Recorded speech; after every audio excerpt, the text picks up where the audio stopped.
Hi friends, hope you can hear me today. I'm going to be just updating my grill, cleaning it for the season. You can see there's some water damage and the handle's gotten very worn and it's dirty, greasy, rained on.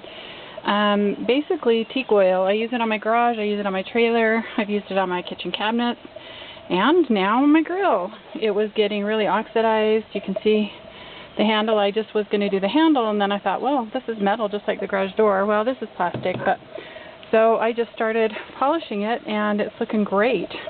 I teak oiled this. I tightened the handle. I sprayed grill cleaner on the inside, and then I hosed it out, and you can kind of see the clean down in there, and scrubbed it. Now I need to get some oil and like olive oil and just oil the metal so it doesn't rust out, but and that'll burn off. Just let it burn off before you grill on it.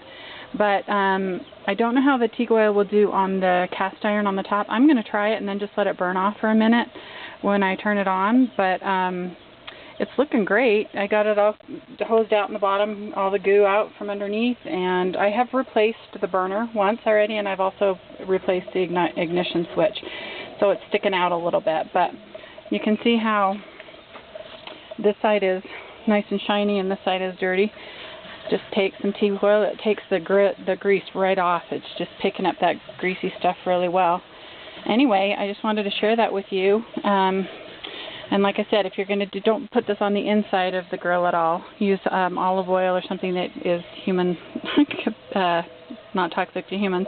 But I am going to try it on the outside metal of the grill and keep it from oxidizing here. So check out my blog. I'll stick some pictures on there. Thanks for watching and have a blessed day.